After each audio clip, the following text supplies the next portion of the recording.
हमारा तो जीवन ऐसे ही कट गया। तुम लोगों का अच्छा है।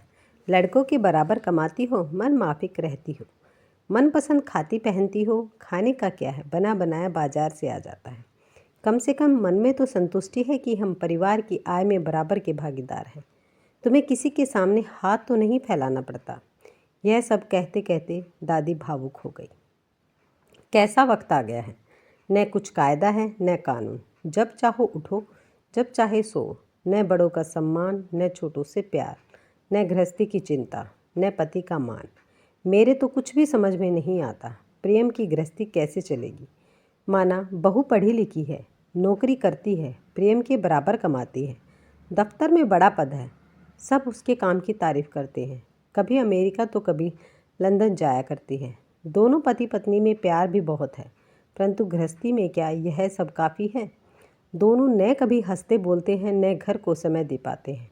आदित्य और आशा कितना चाहते हैं कि बेटा बहू कुछ समय तो उनके साथ बिताएं, पर उनके पास समय कहाँ है किसी के लिए। सुबह 8 बजे प्रज्ञा दफ्तर के लिए निकल जाती है। प्रेम 9 बजे जाता है। लौटने का कुछ निश्चित नहीं। दौड़ते भागते नाश्ता करते हैं। खाना दफ्तर में खाया, रात में पिज़्ज़ा बर्गर दुकान से मंगवाया और खा लिया। यह भी कोई ज़िंदगी है। दादी कल ही मुंबई से लौटी है। जब से आई है इसी तरह बड़बड़ाए जा रही है। ताई जी के बेटा बहू वहीं काम करते हैं, दोनों इंजीनियर हैं। ताई ताऊ जी भैया भाभी के पास मुंबई जा रहे थे तो दादी को भी उन्होंने वहाँ बुला लिया। जब से वहाँ से लौटी है इसी तरह बड़बड़ा रही है। दादी शुरू से ही हमारे पास रहती है। माँ भी उन्हें समझा चुकी है कि अम्मा जी यह नया ज़माना है, आजकल सबकी यही दिनचर्या है। आप क्यों अपना ब्लड प्रेशर बढ़ा रही हो। कैसे कुछ न कहूँ प्रभा, 5-6 साल हो गए हैं शादी हुए, बच्चे के विषय में तो कुछ सोचते ही नहीं। एक दिन प्रज्ञा को अपने पास बिठाकर समझाना चाहा तो कहने लगी, दादी जी बस कुछ दिन ठहर जाइए, अभी तो मेरा प्रमोशन होना है। प्रेम प्रोजेक्ट के लिए विदेश जा रहे हैं। उनके वापस आने पर आपकी बात पर विचार करेंगे। दादी की बात पर विचार करेंगे। यह भी भला कोई तर्क हुआ। क्या यह सब तुम्हारे हाथ में है प्रज्ञा। जब तक तुम माँ बनने की सोचो तब तक तो ज़रूरी नहीं कि तुम्हारा शरीर माँ बनने योग्य रहे। हर काम का एक समय और उम्र होती है। यह निकल गया तो फिर केवल पछताया ही जा सकता है। कौन समझाए उन्हें। इतना बोलकर दादी फिर से दुखी होकर आंसू पोंछने लगी। माँ भी क्या समझाए, दादी गलत भी तो नहीं है। ताई जी ताऊ जी भी चाहते हैं कि प्रज्ञा माँ बने, घर में बच्चे की किलकारियाँ गूंजे। उनकी भी कहाँ सुनते हैं। दोनों प्रेम भैया तो भाभी का ही साथ देते हैं। उनकी आकांक्षाओं की लिस्ट में हर भौतिक सुविधा का नाम है, बस नाम नहीं है तो बच्चे का। माँ भी तो नौकरी करती थी, प्रिंसिपल थी वह। सुबह जल्दी उठकर घर की सारी व्यवस्था करना, हम बच्चों की आवश्यकताएं पूरी करना, दादी बाबा का पूरा ख्याल रखते हुए वह नौकरी करती थी। दादी का सहयोग माँ को हमेशा मिला, लेकिन दादाजी की जानलेवा बीमारी एवं हमारा भविष्य संवारने के लिए उन्होंने नौकरी से त्याग पत्र देने में जरा भी देर नहीं लगाई। हाँ, इतना तो वह अभी भी करती है कि 4-6 गरीब बच्चों को घर पर पढ़ाने का समय निकाल ही लेती है। माँ मुझे हमेशा यही समझाती है, नित्या तुम आज की इस अंधी दौड़ में शामिल मत होना। मेरे कहने का ये तात्पर्य बिल्कुल नहीं है कि तुम पढ़ो नहीं या अपने पैरों पर खड़ी मत हो, परंतु हमेशा प्राथमिकता अपने परिवार को ही देना। संबंधों को बनाए रखना तुम्हारी प्राथमिकताओं में सर्वोपरि होना चाहिए। माना आज के समय में पैसे का बहुत महत्व है, पर कभी यदि तुम्हें लगे कि तुम्हारे काम के कारण घर परिवार दरक रहा है तो उस स्थिति में अपने परिवार को प्राथमिकता देना। मैंने माँ के विचारों का हमेशा सम्मान किया है। माँ की सीख के साथ साथ मेरी आदर्श मेरी बुआ की बेटी सुमन दीदी रही है। वह हमारे परिवार की पहली इंजीनियर लड़की हैं। उनकी शादी को 8 साल हो चुके हैं। 2 बच्चों की माँ सुमन दीदी शादी से पहले एक सफल वर्किंग गर्ल थी। ऑफिस में वह एक सफल एवं कुशल अधिकारी थी। जब उनका रिश्ता तय हुआ तभी भुवन जीजा ने उनसे स्पष्ट कह दिया था कि हमारे परिवार में तुम्हारे काम करने को लेकर कोई विरोध में नहीं है, लेकिन भविष्य में यदि तुम्हें लगे कि तुम्हारे काम को लेकर परिवार बिखर सकता है तो उस स्थिति में तुम्हें काम की बजाय परिवार को प्राथमिकता देनी होगी। दीदी ने जीजा जी की इच्छा का हमेशा ध्यान रखा। शादी के बाद वह 3 साल तक एक सफल सॉफ्टवेयर इंजीनियर के रूप में काम करती रही। उनके अधिकारी उनकी कार्यकुशलता से बहुत खुश रहते थे। 3 साल बाद जब उन्होंने माँ बनने का मन बनाया तो उस समय यह अपना त्यागपत्र देने को तुरंत तैयार हो गई। यह अलग बात है कि उनके बॉस ने उनका त्यागपत्र यह कहते हुए अस्वीकार कर दिया कि तुम लंबी छुट्टी लेकर घर से ही ऑफिस का काम करती रहना। अतः दीदी इस तरह घर पर रहकर काम करती रही।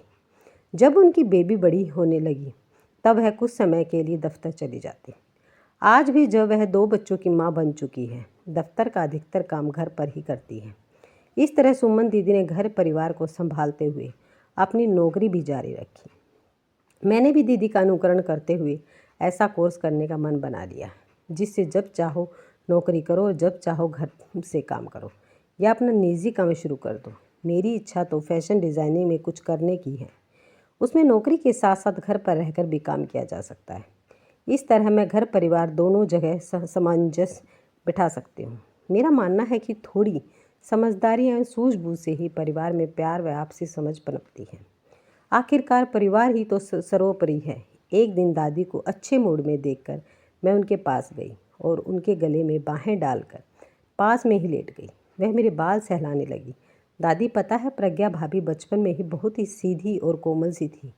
यह बात उन्होंने अपनी शादी के बाद मुझे स्वयं बताई थी। बचपन में भाभी व उनकी दीदी आम लड़कियों की तरह खूब मस्ती करती थी, लेकिन उनकी दादी व उनके मम्मी पापा को लड़कियों का इस तरह मस्ती करना पसंद नहीं था। उनका मानना था कि लड़कियों को घर की 4 दीवारी में रहकर गृहस्थी के काम सीखने चाहिए। बाहर के काम के लिए उनका भाई ही उपयुक्त है। उसे उच्च शिक्षा दिलाई जा रही थी। उसकी सुख सुविधाओं का भी विशेष ध्यान दिया जाता था। यहाँ तक कि लड़के व लड़कियों के खान पान में भी भेदभाव किया जाता था। उनका मानना था कि लड़कियाँ तो पराया धन है, किसी तरह शादी करके इन्हें घर से निकालना ही तो है। बस यही प्रज्ञा भाभी विद्रोह कर जाती। वह अपनी दादी से लड़ पड़ती और कहती कि देखना, मैं वह सब करके दिखाऊंगी जो भैया भी नहीं कर सकेगा। वह विरोधी होती गई। उनकी कोमलता छिन गई। उन पर आगे बढ़ने का जुनून सा सवार हो गया। वह क्लास में हमेशा प्रथम आती, गाड़ी चलाती, बैंक आदि का काम देखती। एक तरफ जहाँ उनकी दीदी अपनी माँ के साथ गृहस्थी के कामों में हाथ बटाती, वहीं दूसरी तरफ प्रज्ञा भाभी अपने छोटे भाई को पीछे छोड़ते हुए उच्च शिक्षा प्राप्त करके अच्छी नौकरी भी पा गई। घर भर का दुलारा उसका भाई गलत संगत में पड़कर बिगड़ता चला गया। कुछ हटकर दिखाने की चाह ही भाभी को इस मुकाम तक ले आई। यही कारण रहा कि वह घरेलू कामों में दिलचस्पी नहीं लेती। आप ही बताओ दादी, इसमें भाभी का क्या दोष है? दादी मेरी बातें बड़े ही ध्यान से सुन रही थी। हाँ बिटिया, हमारे ज़माने में तो लड़कियों के काम को बहुत छोटा समझा जाता था। पता है, शादी के बाद जब मैं ससुराल आई तब ससुराल में बहुत बड़ा परिवार होने के कारण सुबह से लेकर रात तक घर का काम करना होता था। कभी कभी तो रात के 12 बजे भी मेहमानों को खाना बनाकर खिलाना होता था। उस पर जरा भी गड़बड़ होने पर तेरे दादाजी कहते थे कि सारा दिन पलंग तोड़ती हो, खाना बनाना और खाना, इसके सिवाय कुछ काम है कि नहीं? हम बाहर से थक कर घर लौटते, इतना भी नहीं कि ढंग से बातचीत कर लो। उनकी दृष्टि में घरेलू कार्य का कोई महत्व नहीं था। उनके ताने सुनकर रोना आ जाता था। 24 घंटे की ड्यूटी करने पर भी यही सब सुनना पड़ता था। दादाजी ही क्या, घर में कोई भी तो संतोष नहीं रहता था। हमारा तो जीवन ऐसे ही कट गया। तुम लोगों का अच्छा है, लड़कों के बराबर कमाती हो, मन माफिक करती हो, मनपसंद खाती पहनती हो। खाने का क्या है, बनाया ना बनाया बाजार से आ जाता है। कम से कम मन में तो संतुष्टि है कि हम परिवार की आय में बराबर के भागीदार हैं। तुम्हें किसी के सामने हाथ तो नहीं फैलाना पड़ता। यह सब कहते कहते दादी भावुक हो गई। जीवन भर का दर्द आज उनकी जुबां पर आ गया था। इस तरह कई माह बीत गई। एक दिन ताई जी का फ़ोन शुभ समाचार लेकर आया। उन्होंने बताया कि प्रज्ञा भाभी माँ बनने वाली है। डॉक्टर ने उन्हें घर पर रहकर पूरा आराम करने की राय दी है। भाभी ने नौकरी छोड़ने का मन बना लिया।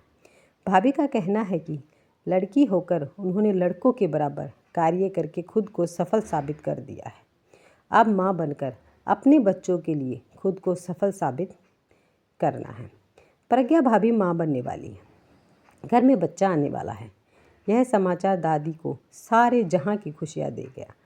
उनका बस चले तो यह उड़कर मुंबई पहुंच जाए और प्रज्ञा भाभी की सारी जिम्मेदारी अपने ऊपर ले ले। उनका खुश होना बनता है भाई, क्योंकि वह परदादी बनने वाली है। माँ इतना कहकर मंद मंद मुस्कुराने लगी। अगर आपको ये वीडियो पसंद आए तो वीडियो को लाइक, शेयर और सब्सक्राइब करना ना भूलें।